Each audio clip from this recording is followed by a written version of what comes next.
Number 1. This happened to me and my best friend around 10 years ago.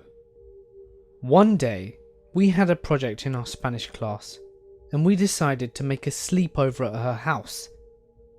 So since at the time we were pretty new into our friendship, this would be my first time sleeping over at her place, so we were both pretty excited.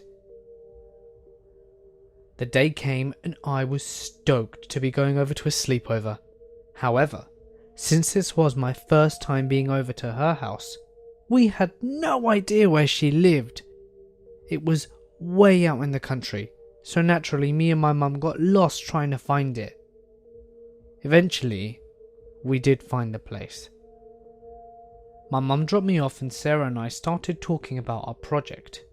We got stuck in and got a lot done, and after a while we headed up to her room.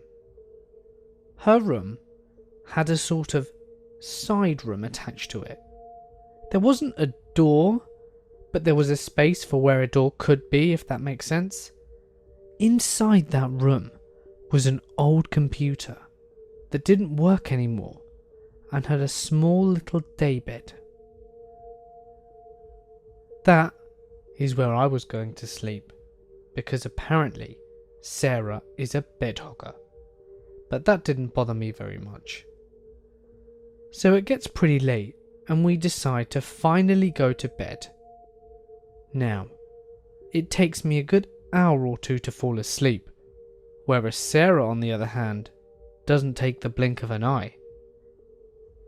So about an hour after tossing and turning, I start to hear this whirring sound, like the computer is trying to turn on.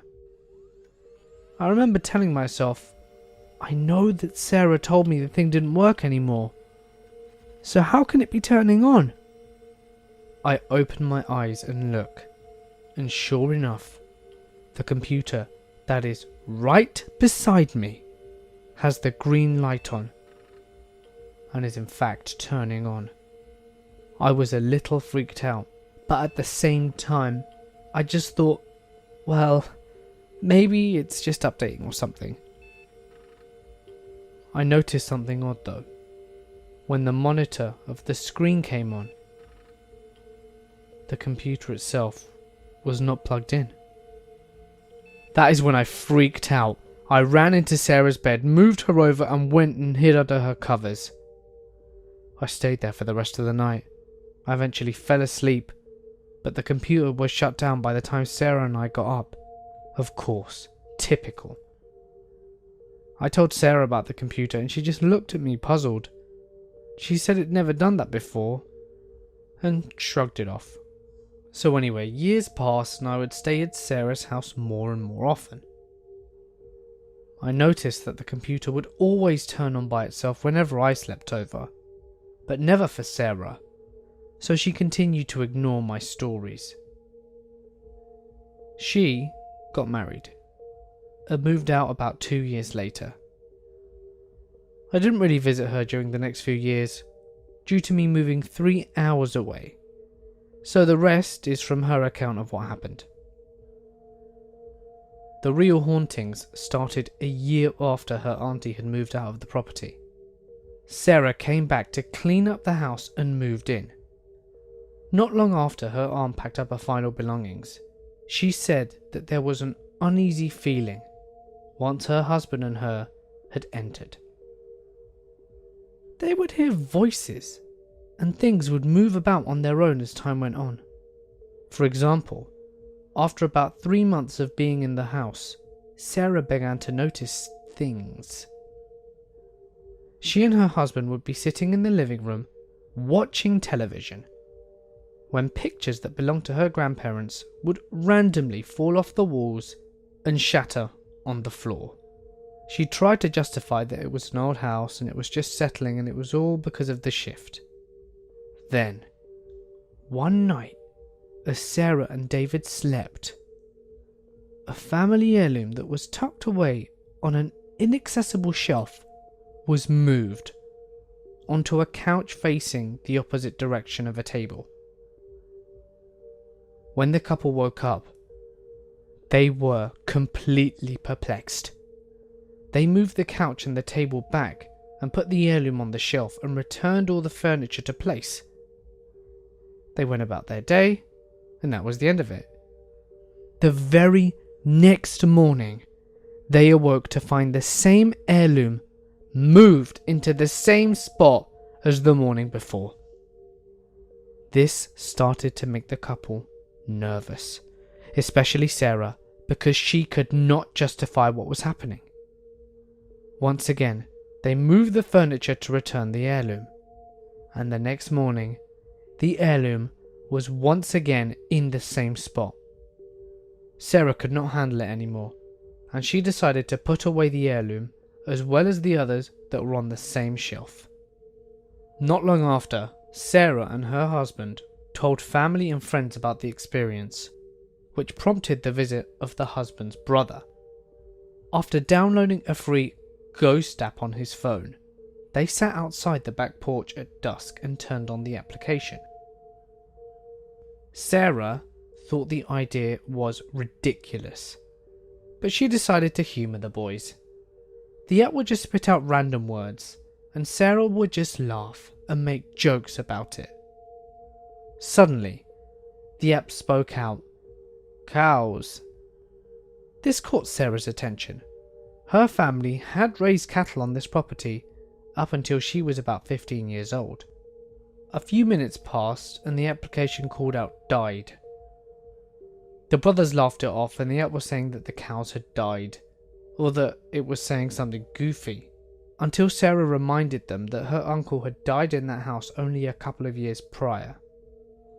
The final straw for Sarah was when the application called out her maiden name, and then the name of the family who had owned the house before her family had, approximately 45 years prior. There's no way an application can just spit out those proper nouns. One night, whilst the couple watched television, there was a knock on the wall in the dining room. Again, Sarah tried to justify it as the house settling in, but her husband was sure it was an actual knocking sound. He went up to the wall where the sound came from, knocked back, and waited. A few seconds later, there was a returning knock on the wall. Eventually, Sarah's brother moved in and said he would hear tapping on his window at night, always at the same time, 3 a.m. with 3 taps, 3 times, 3 minutes apart from each set of taps. By this time, Sarah and her husband were used to the ghost hauntings, so as long as it didn't decide to attack, they ignored it. Finally, after living in the house for about a year and a half, Sarah decided to sell her home and move on. They contacted a realtor who came and took pictures of the house. Appointments were set for people to come and look at the house, and the selling process began. One morning, the couple did not receive a message from the realtor, informing them that there were potential buyers coming to the house.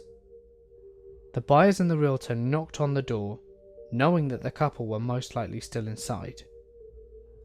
The couple slept through the knocking and later woke to find several messages on their phone. When they called the realtor back, she asked why they were running through the house, opening and shutting doors whilst potential buyers stood outside.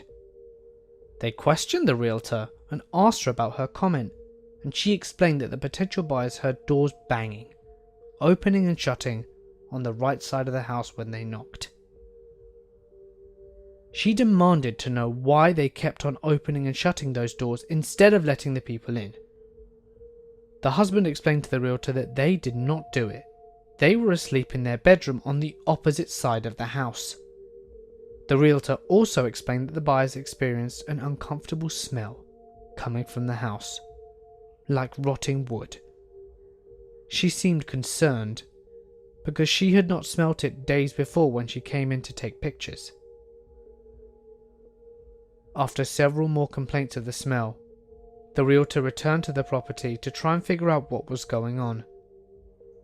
When she walked in, she could not smell anything and was very perplexed. It didn't take long for the couple to understand what was happening. Whatever spirit was in this house did not want Sarah to leave it. Finally, an offer came from an out-of-state buyer willing to accept the house sight unseen. The couple leaped at the offer and quickly moved out, and from that day, Sarah has never returned to the property. However, she has passed by it. The new owners have purchased and placed a new mobile home on the property, and no one seems to be living in the actual homestead. To this day, neither she or I know if there is still paranormal activity within that house. Number 2. So this happened not too long ago. I was in the doctor's office helping my mum to get my grandma in and out. My grandma is a very large woman who has very bad knees. The office was packed, so we ended up being there for an hour longer than expected. While waiting, a strange man sat across from us. He started off by offering my mum a tattoo, and then telling us that he had done skin art on himself whilst he was in prison. He also said he was about to fail a drug test and might be going back there. As you can imagine, we were already pretty freaked out, and I was avoiding eye contact at all cost. He told us how he had to call into work and how his girlfriend had recently passed away. This didn't add up, because he talked about how he had to walk to his appointment because he didn't have a job. He also then said his girlfriend looked great for 50. Several minutes passed of him repeating the same story over and over. He got up to have a smoke, and then he stopped directly behind my mum and I, and asked us to tell him when he was called. I won't give his name out, but we can call him Artie.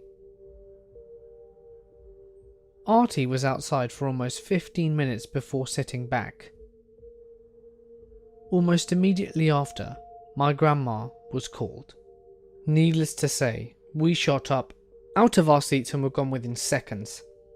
When the nurse came to collect information, she saw that we were all distraught and nervous, and we explained the situation, and she went to look for Artie. He was gone by the time she got there, and the doctor he told us he was going to see wasn't even on call. After the appointment, my grandma had to go down to the lab, so we took an elevator. Artie was standing there when the doors opened. It was almost like he was watching us, but there was no way he could have known where we were going at that given time. He started talking to us again, asking about how glad he was to find us. He then got called back for his drug test. So, we got my grandma's lab results and booked it out of there before Artie could see us leave. Today, I learnt that he was in prison for child molestation and had raped 13 young girls around the age of 7 to 16 in my area. Being a 16-year-old girl myself, this frightened the hell out of me. I have no idea what would have happened if we'd have told him where we lived, like he was asking us. I'm just really, really glad we were able to leave without him seeing the car that we were in. Number 3. I am a 15-year-old female, and at the time this story took place, I was 11. Me and my family went camping. My dad brought his fishing rod to go out fishing. He always takes me with him, because, I won't lie, I'm quite good at fishing. It was around 11 PM or so, and very dark. Perfect time to go out fishing, Dad. Anyway, me and my dad gathered all our fishing equipment and started walking to the small hill next to the lake, which is our fishing spot. Once we settled in and started fishing, it was really dark. Thankfully, the lights from the houses nearby helped us see well enough so that we didn't have to bring a flashlight. The fishing was terrible.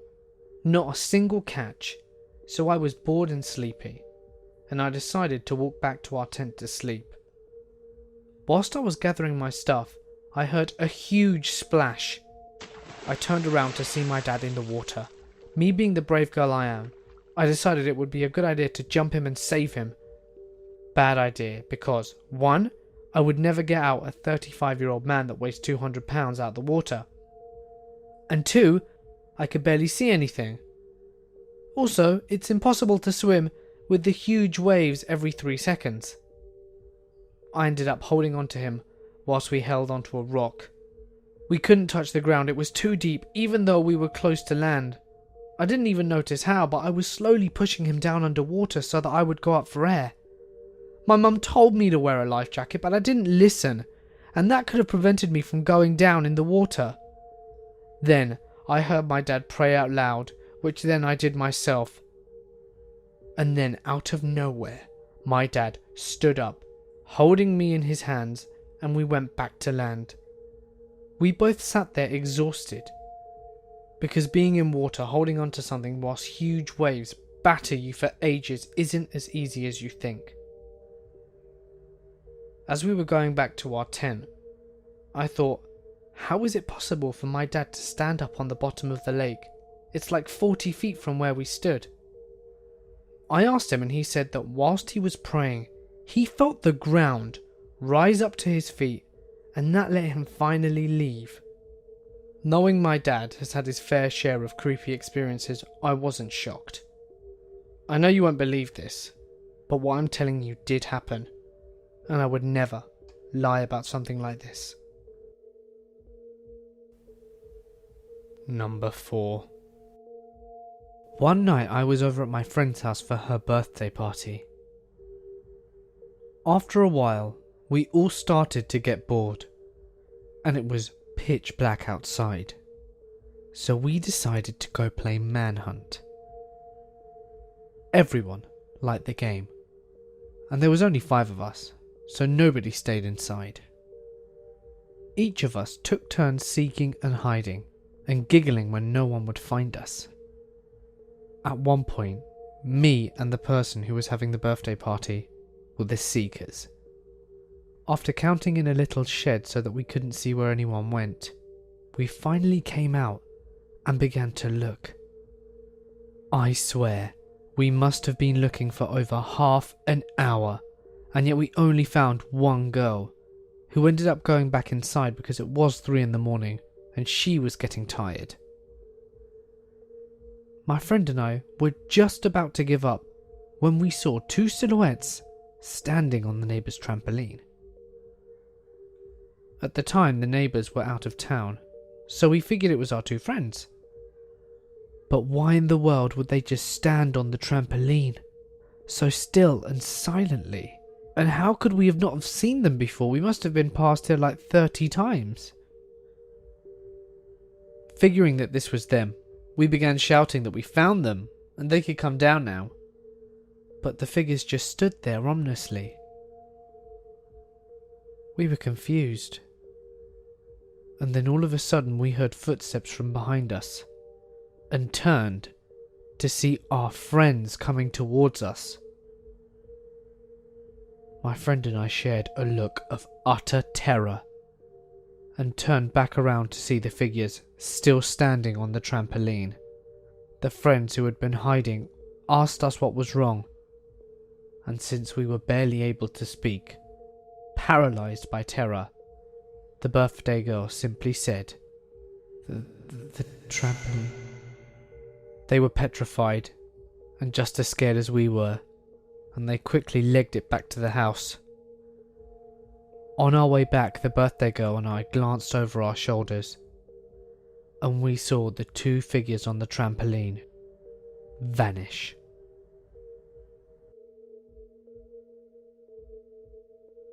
Hey guys, it's Mort here, and thank you so much for listening. I want to give a huge thank you to the 4 subscribers who submitted their stories. It's not easy sharing an experience that utterly terrifies you. Bear in mind that if I didn't use your story today, it doesn't mean I won't use it later, so please stay tuned for the next subscriber special. Don't forget to smash the like button, subscribe and share the video so that others can enjoy it too. Remember that if you have a story that you wish to submit, you can send it over to my email, which can be found in the description below. But please, remember to say that you give me your consent to use it though. You can also start following me on social media to see what I get up to behind the scenes, as well as our upcoming projects.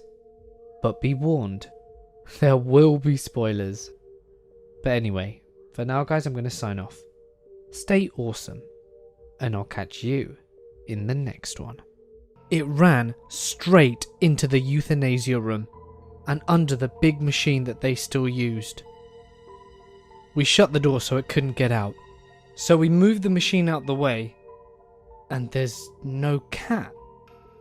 It's nowhere to be found. The cat is freaking gone.